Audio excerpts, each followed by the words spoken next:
We're back. This week it's episode 4 of the Wolves of Bebbanburg podcast. We're talking chapter 3 of part 1 of book 1, The Last Kingdom. We start with a meeting between the Danish army led by Ubba Ivar and the Saxon army led by King Burgred of Mercia, King Ethelred of Wessex, and his brother Prince Alfred. The Saxons sat on high-backed chairs with red cloths draped over them, while the Danes unceremoniously are sitting on milking stools. Father Bianca is there, and he shoots a quick smile at Uhtred, which Uhtred returns back, and he gives us, Uhtred does, a description of Prince Alfred and the king. Uhtred says, I saw, as Alfred took his seat, that the prince was thin, long-legged, restless, pale, and tall. His face was long, his nose long, his beard short, his cheeks hollow, and his mouth pursed. His hair was a nondescript brown, his eyes worried, his brow creased, his hands fidgety, and his face frowning. He was only 19, I later learned, but he looked 10 years older. His brother, King Alfred, was much older, over 30. He was also long-faced, but burlier and even more anxious-looking. While Burgred, King of Mercia, was a stubby man, heavy-bearded, with a bulging belly and a balding plate. The Saxons, Alfred mostly, questioned the Danes through an interpreter. The Danes, they don't really appreciate this, and Ivar's response when asked a question about something from the interpreter is, tell the bastard to shove his writing up his arse and to shove the quill up it after it, and then the ink until he shits black feathers. What a beautiful use of the Danish language. The meeting between the two men of the leading armies goes on for 2 days, and that's a lot of talking. And during one of the breaks during the days, Bianca walks over to the Danish side warily and comes to talk to Uhtred. Uhtred goes and asks permission from Ragnar if he can go speak with the king, and Ragnar responds saying it's good so he can see the enemy up close. And on their walk over, Bianca informs Uhtred that his uncle Alfred is getting married to his ex-stepmother, Geetha, and that she is now pregnant and the baby will be born any day soon. Uhtred responds quite crassly that Geetha's children always die, and Bianca, ever the good priest, says, you must pray that every child lives. But you are still the elderman. I owe that to your father. God rest his soul. Bianca proudly tells Uhtred that he's abandoned his uncle and he's gone to join the other Saxons in Wessex. And in doing so, he's also taken the charters and parchments that prove that Uhtred is the rightful heir to Bebbanburg. Here, Bianca mentions the king's son, Uhtred's age, called Ethelwald. So make sure you guys remember that name because he will reappear in some later books and in this one. And ironically, Ethelwald and Uhtred are in a similar position. One has an uncle who is next in the place of the crown, and one has an uncle who's already usurped his power. So here's the first meeting face-to-face between Uhtred and Alfred. You'll remember in the last chapter that Uhtred sees Alfred in the dark behind the tent, but they have no conversation. So this time, Alfred gives Uhtred an intense look that he says makes him feel uncomfortable. And the first thing that Alfred ever says to Uhtred, he asks a question, are you a good boy? And Uhtred says, I try to be, Lord. Alfred says, look at me. Alfred, Uhtred, and Bianca have a conversation for a while, and the topic of ransom gets brought up since Uhtred is technically the alderman of Bebbanburg, and Bianca thinks this will be a good idea for the Saxons.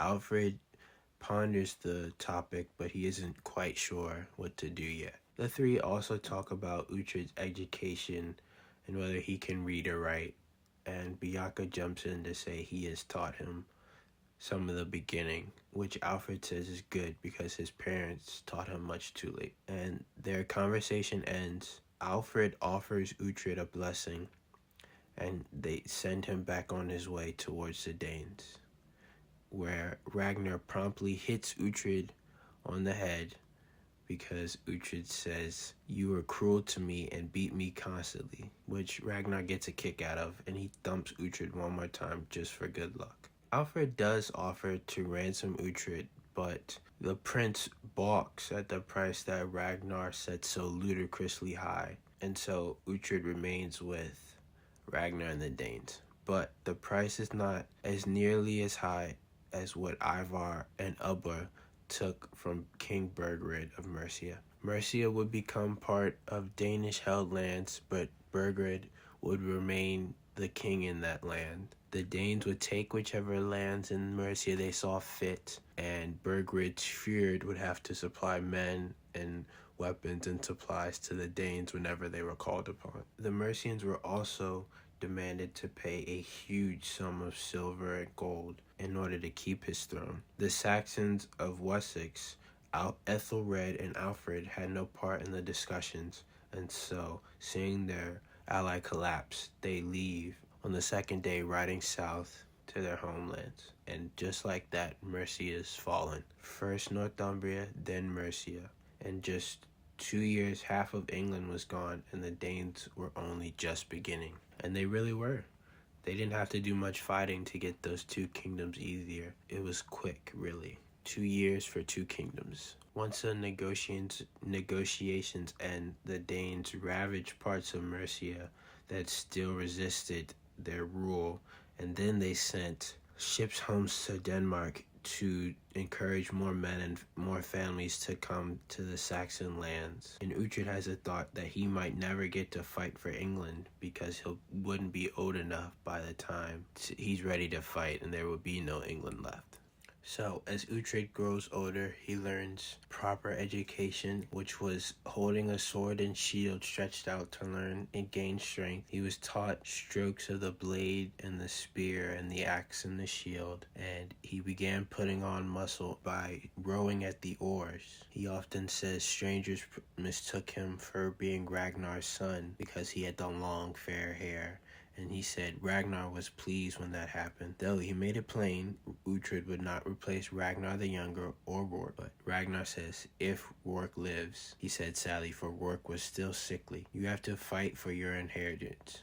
And so I learned to fight, and that winter to kill. Once the takeover of Mercia was finished in the winter time, the Danes and Uhtred returned back to Northumbria, back to their home in the hills west of Ethelwich, because Ragnar likes those northern hills, the deep valleys, and the dark hanging woods. And in those woods, Uhtred begins hunting. They go trying to trap a boar, and Ragnar stays with Uhtred, telling him, "A boar can kill you, Uhtred. He can rip you from the crotch to the neck unless you place the spear just right." Uhtred manages to get the first strike of the spear going deep into the chest of the boar, and he says he's hurled back as if he had been kicked by Odin's 8-legged horse. Then Ragnar drives his own spear through the thick hide, and the beast squealed and roared, its legs scrabbling, and the pursuing dogs howled. I found my feet, gritted my teeth, and put my weight on the spear, and felt the boar's life pulsing from up the ass shaft. Ragnar gives Uhtred a tusk from the carcass, and he hung it. Uhtred says he hung it next to Thor's hammer, and all Uhtred wanted to do for the next few days was go hunting. But Ragnar says he's not allowed to hunt boar unless he's there with him. So Uhtred and Rourke, who was feeling better at this point, they go up into the woods to look for deer. And it was in those woods on a hunting trip with Rourke that an arrow was shot at Uhtred, and it almost took his life.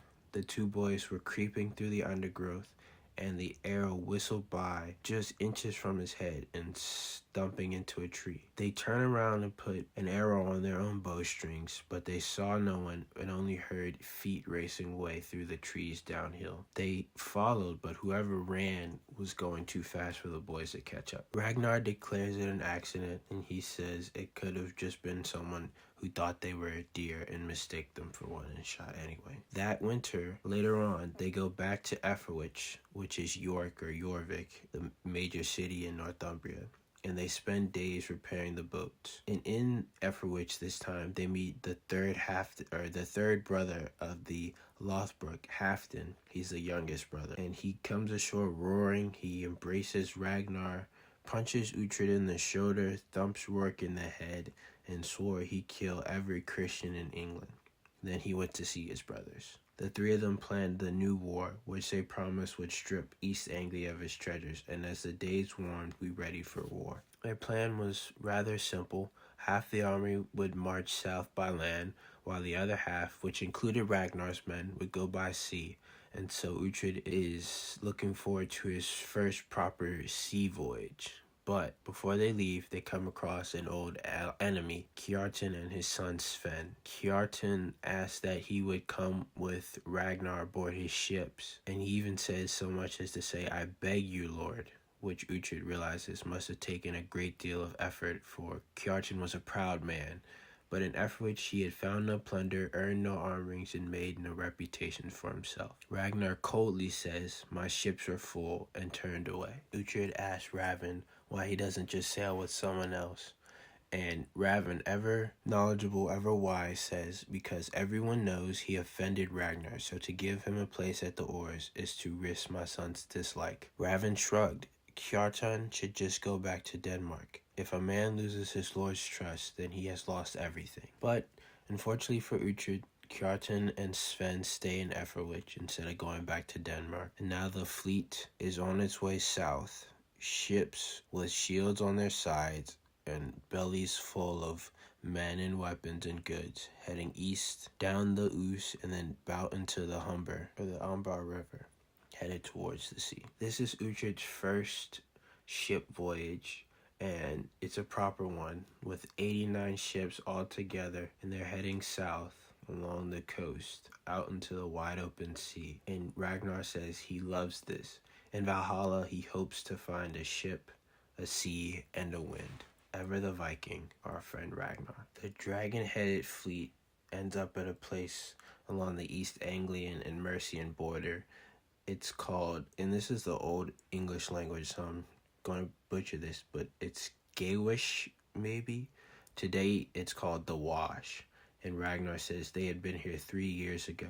Good country to raid, Uhtred, but treacherous water, much too shallow. So Wieland was in the prow of Windviper, Ragnar's ship, weighing the depths with a lump of iron tied to a rope, so the ship doesn't go aground or the oars don't get stuck on the banks. That night, they anchored and slept aboard the ships. At dawn, Ragnar had Rourke and Uhtred climb the mast, just as Ubba had men doing the same on his ship.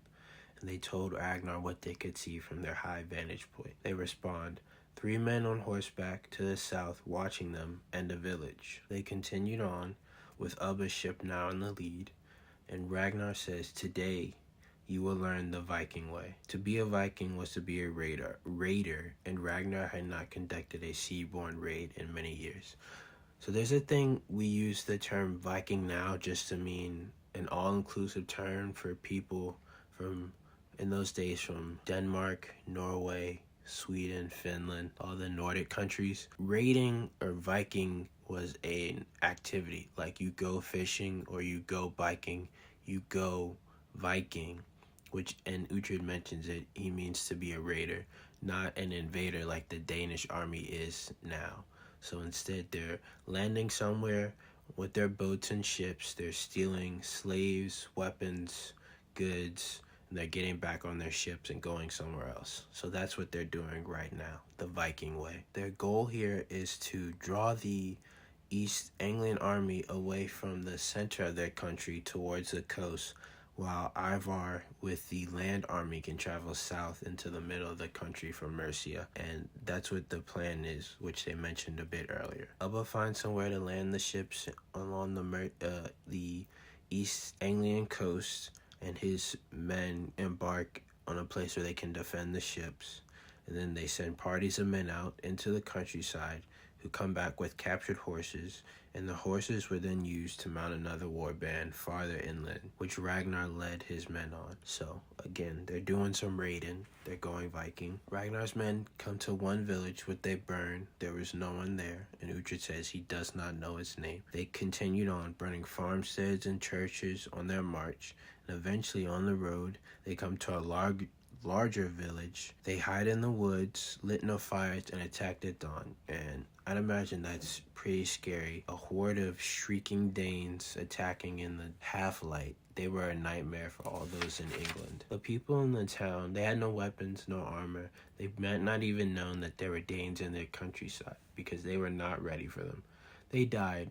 A few brave men tried to make a stand, but the rest were slaughtered or taken captive. Ragnar opened a church door, and it's filled with women and children, and in front is a priest cursing at Ragnar in Latin. The priest was still cursing when Ragnar disemboweled him. They take a bronze crucifix, a dented silver plate, and some coins from the church, along with a dozen good cooking pots, shears, sickles, and iron spits. They got cattle, goats, sheep, oxen, 8 horses, and 16 young women. One of those women screamed that she could not leave her child, and Uhtred watches as Wieland splits the boy on a spear and thrusts the bloody corpse into the woman's arms.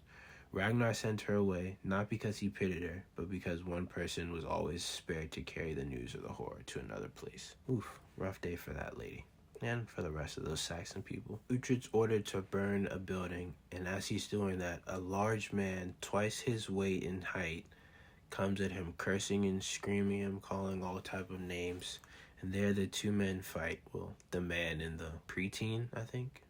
Tween, maybe that's a better word for it.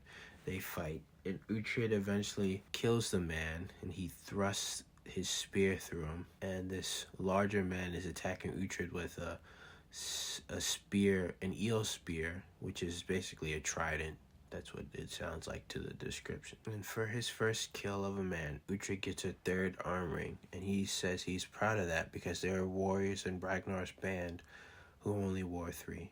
Rourke, Ragnar's other son, was jealous, but Ragnar tells him not to worry because his time would come, and he's younger than Uhtred. And this, he says, it was then that I first saw Breda.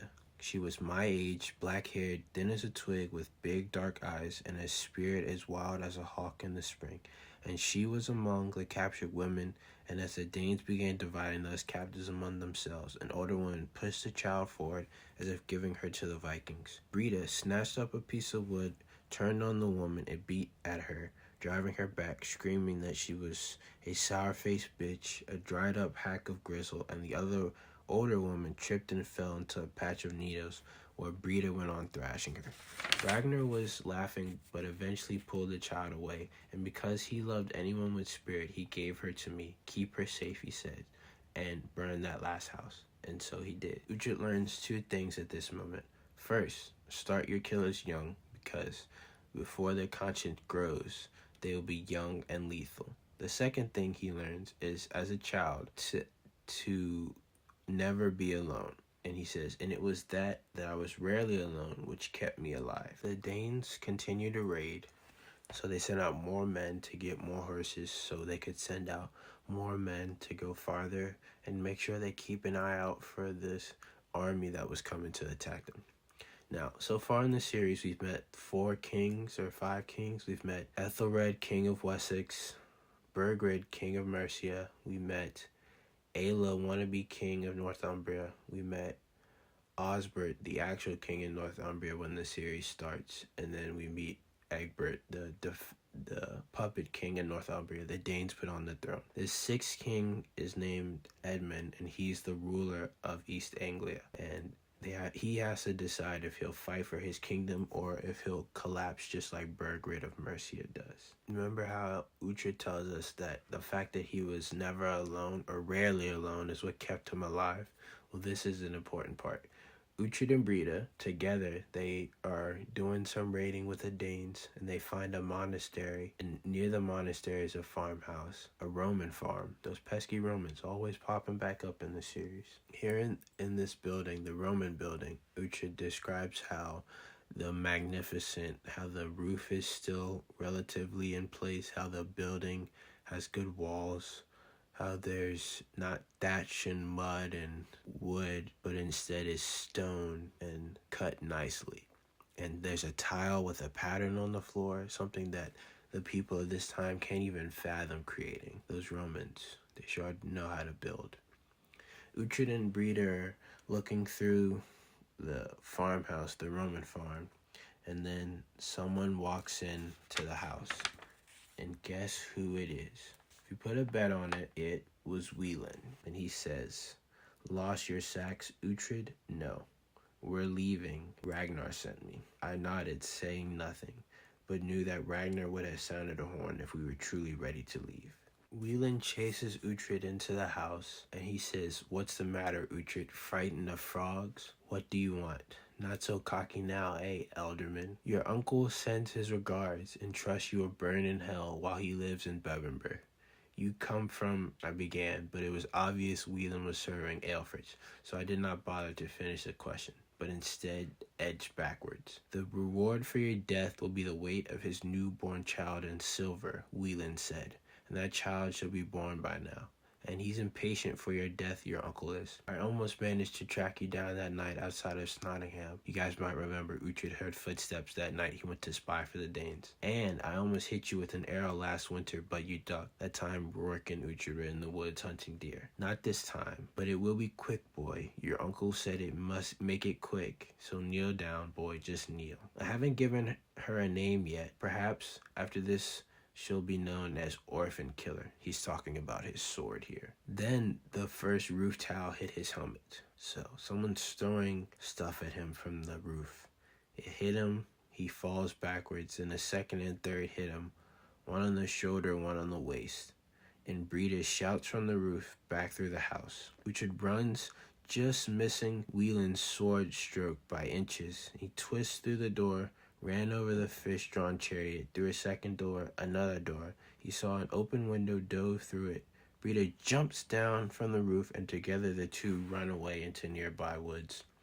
Wieland followed, but he ends his pursuit after the two vanish into the trees. Instead, Uhtred says Wieland goes south on his own, fleeing for what he knew Ragnar would do to him. And for some reason, I was in tears by the time I found Ragnar again. So, Uhtred was almost killed for a third time, and he didn't even know it, only saved by Breda, who he had met only a few days earlier. And the next day, the enemy came. Back in the camp, Uhtred is describing to blind Raven what he sees of the East Anglian army forming on a low, dry ridge of land south of the camp. He says, 23 banners, mostly showing crosses and some saints. "He's a very pious man," King Edmund, Raven said. "He even tried to persuade me to become a Christian." He chuckled at the memory. And so you may or may not remember, earlier in another episode, I mentioned there were two Mercian twins who had been taken as hostages from the Bishop of Nottingham. The bishop's name is Ethelbert, and the two sons are named Cleonoth and Cleoberth. And they were sitting with Raven, Uhtred, and Breda on the ship's prow. There were other hostages of Mercian and Northumbrian noblemen, all prominent men who had their sons and daughters under the sentence of death if they were to cause trouble. Raven says that the king is a fool. He says he gave us shelter during the winter before we attacked Ephraim, and we had to promise not to kill any of his churchmen. What a very silly condition. If their God was any use, then we wouldn't have killed them anyway. Raven says the silly King Edmund believed we would go away in the springtime and not come back, yet here we are. He shouldn't have done it, one of the twins put in. I couldn't tell them apart, but was annoyed by them, for they were fierce Mercian patriots, despite their father's change of allegiance. They were 10 years old and forever upbraiding me for loving the Danes, so they're like 2 years younger than Uhtred is. Of course he shouldn't have done it, Raven agreed mildly. He should have attacked you, one of the twins says.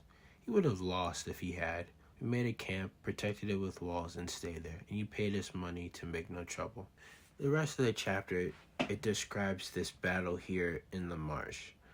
Ubba has his men behind the camp, the protected walls, and he's trying to force the East Anglian army led by Edmund to attack behind the walls. But the king wisely decides not to do that. So Ubba marches his men with his famous raven banner out behind the safety of the walls onto a path that's strongly guarded by the East Anglian shield wall.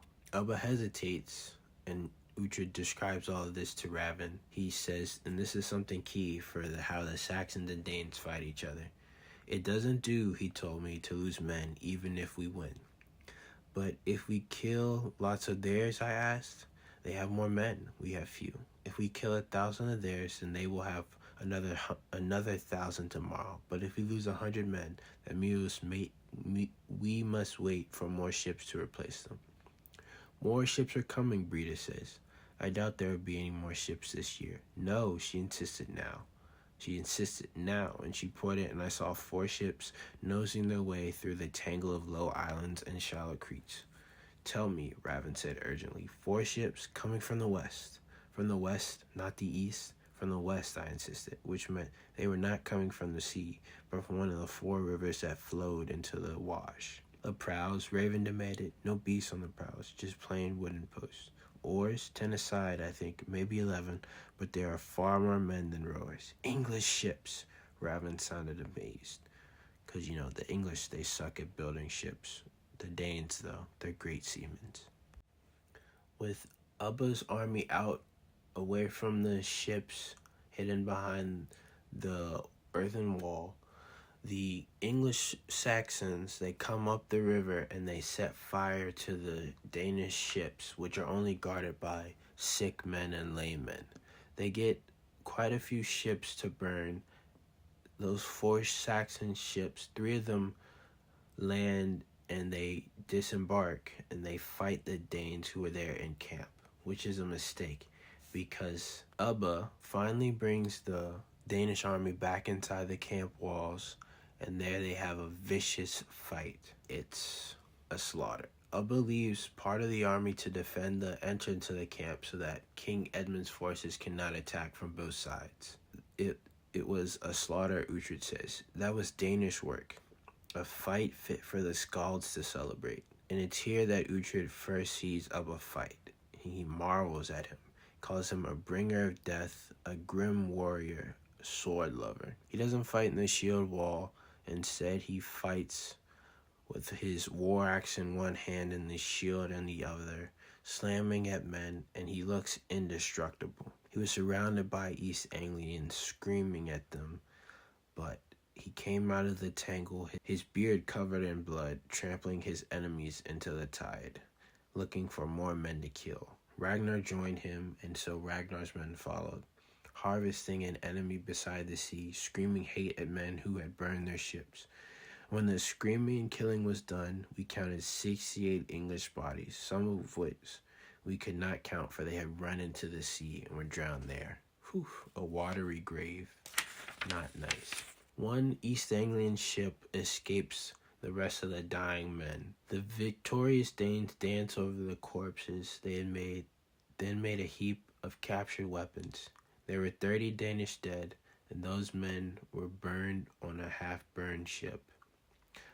Another 6 Danish crafts had been destroyed, but Ubba captured 3 beached English ships, which Ragnar discarded, or rather declared to be pieces of shit. It's astonishing they even floated, he said, kicking at a badly caulked strait. But Uhtred notices that the Danes had been hurt, their pride was attacked, and the King Edmund had done well. He could have done even better if he had attacked the Danish camp while they were attacking the ships near the sea. But King Edmund did not do that. Instead, as his shipmen died beneath the smoke, he had marched away.